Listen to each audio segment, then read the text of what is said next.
Peace and love, family. Peace and love. We're going to get into something else. We're going to get into how the whole world felt about what's going on right now. And to see if we really got allies and if we really don't. All right? We're going to get into that. And you will see how quick the tides turn. A lot of people not with it. A lot of people not having it. A lot of people ain't playing. They do not want to be associated with this stuff. Okay? And all that. So, let's get into it. Let's see what's happening on the world stage, because we pay attention here, only here. There's only 360 million people here. You know, if you look at the whole world, it's about 7.6 billion. Well, 7.7 billion. No. 7.6 billion and some change, okay? Understand that the world don't revolve around us only. There's other places outside of the United States. And F around and find out. Okay. I pay attention to stuff that most people don't pay attention to because I have to. Because I got to see what things is going, what's going on here and there, all right? So some of my stuff, you probably don't get into it. It's not entertaining at all because I have things I have to do and take care of, so I have to be into stuff that most people don't be into. But as you can see right here, Finland officially joined NATO on April 4th, 2023, becoming the 31st member of the alliance, following Russia's invasion of Ukraine in February 2022. Finland submitted its membership application on May 18th, 2022, officially ending decades of military non-alignment. All right?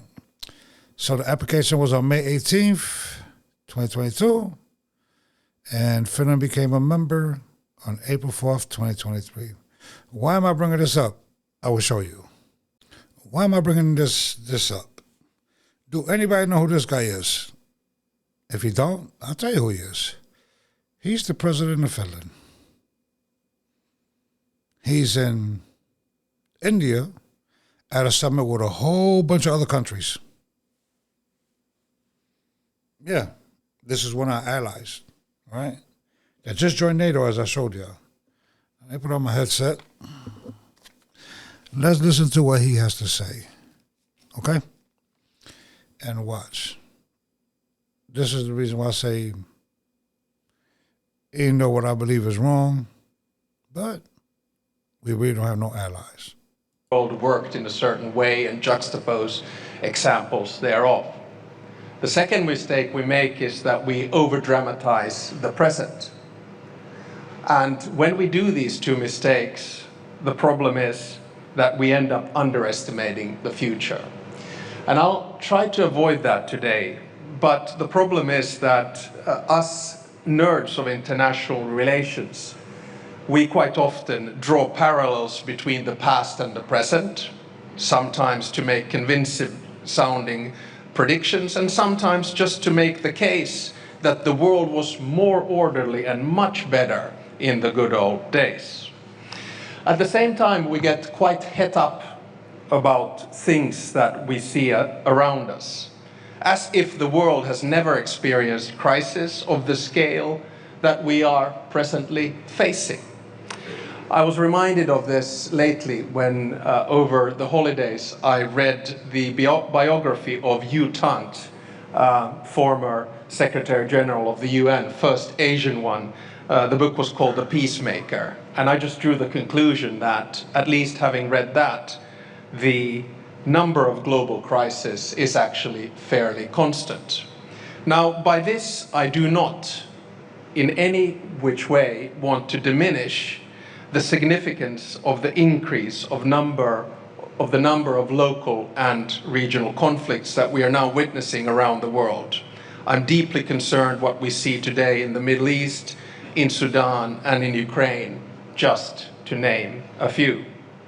My worry, though, is that these conflicts are incrementally becoming global. And my aim today... Read between the lines when these people talk. Read between the lines. You know, he's a muscle down. You're going to see he's going to talk about Iran and all that and what people are doing. But you got to read between the lines with these people. And when you look at it, let's get into it. It's just YouTube made me stop it, but... is to try to find a pathway back to an international order in which institutions, norms, and rules are respected. Without a functioning world order, power vacuums will be filled by raw power, rogue behavior, and predatory hegemons. Predatory hegemons. He's talking about the U.S. dollar. Okay? If you don't know what he's hitting at, he's hitting at that what they're doing here is illegal over there. But I'm not a lawyer. I don't know international law or none of that, okay? So I'm just telling you what he's trying to say in case you can't read between the lines. So today we hear assessments that the rules-based world order is dead, that a wrecking ball is destroying all of the international institutions and rules that have been built since World War II, and that the rupture of the old system is inevitable. Sure, we're living through a major challenge in world politics. Sure, the old order is being challenged, questioned, and attacked. But I would argue against a binary, everything is lost kind of a view. I think the reality is actually much more complex. I really liked Mark Carney's speech in Davos, and Mark was here on a visit as well a few weeks back. And I sort of want to build on his speech here today. But instead of only describing what is presently wrong of the global order, or disorder as the case might be, or longing back to the good old days, I think we should set our sights on the future. We should strive to provide concrete normative proposals on how to fix the global order and make it work better for all. That is not idealism, but it is motivated by interests and realism. Now, you'll know that we Finns are often described as being cool, calm, and collected. And I see at least 2 former Swedish prime ministers and a former Danish prime minister in the audience, and you can ask them, I'm sure they will agree. Now, when the going gets tough, a Finn goes in the sauna and takes an ice bath. We consider it a good way to clear the mind, take a breather, and try to understand what is going on in the world. And that's what I'll try to do today. Not in the sauna or the ice bath, but here from the podium. I think this goes quite well with the theme of this year's Raisina dialogue, Sanskara, assertion, accommodation, and advancement, just like the chairman just noted. I think we have to sit down during these 3 days, take the world as it is, and make the best out of it. Take the world as it is and make the best out of it. What is he saying? If somebody's communist, that's their business. If somebody's,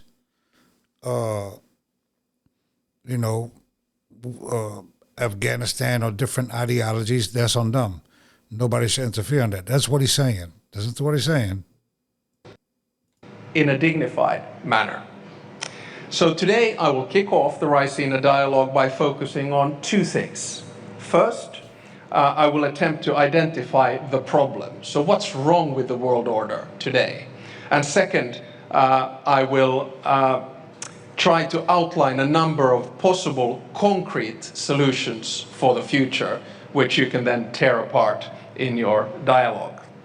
In both of these parts, I will reflect on India and what India teaches the world. It's an attempt by someone who's been born and bred into the Western dominated liberal world order to understand how the world is really changing and be open about it. My thesis is very simple. I believe that the global South will decide what the next world order will look like. And India, as a major power, will be a major, or if not the force in deciding whether the world will tilt towards conflictual multipolarity characterized by deals, transactions, and spheres of interest, or whether the world will tilt towards a new cooperative, fair, and representative multilateral world order based on international institutions, rules, and norms. You see what he's saying? He's basically saying, hey, man, the way America doing things, I don't think is going to work out. But watch this. The way they've been doing it, it's over. The policy choices that India and other key powers make truly matter in this time of transition. They will set the direction of the future. Let me begin by stating the obvious. The world is changing, much like it did after World War I, World War II, and the Cold War. It'll take a few days to settle, but only two things are sure. One, there are more players who have agency than they were after World War I or World War II, or indeed the Cold War. And number two, the starting point for a new settlement is different from 1918, 1945, and 1989. The global power balance has shifted. The global South has both demography and economy on its side. I mean, here we are in a country which is portraying growth rates of 7%, probably projecting all the way to 20%. We're in the negative, and they're rising 7% per year, okay? But he's basically saying that the powers are shifting. Listen. 47, and at the same time, it's the biggest democracy in the world. But my argument is that the era of a Western-dominated world is over. That's the disruption. He basically saying that NATO and all that is over. He knows it. They know it. But we don't know it here. We don't know it here. These people don't sold you out. And they know it. Yeah. Or because people want to align themselves with certain things.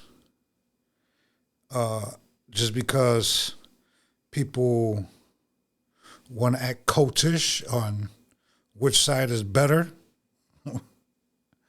So guess what? You that was born and raised here, you will suffer for these bad policies from both sides. And it's just begun. And it won't end no time soon. The reign of the big bad wolf and power and missiles and the strongest military in the world, them days is over with. Them days, other places is thriving. Other places are thriving. Open your eyes. That's all I could tell you. All I could do is make videos and hopefully you open your eyes. Peace and love. And I'll catch you on the next one. Get right with the Most High. But just open your eyes. I ain't going to bore you with the rest of it because trust me. I think it's like 27 minutes, 28 minutes. You want to watch it, just put the President of Finland and it'll come up. All right? Peace and love.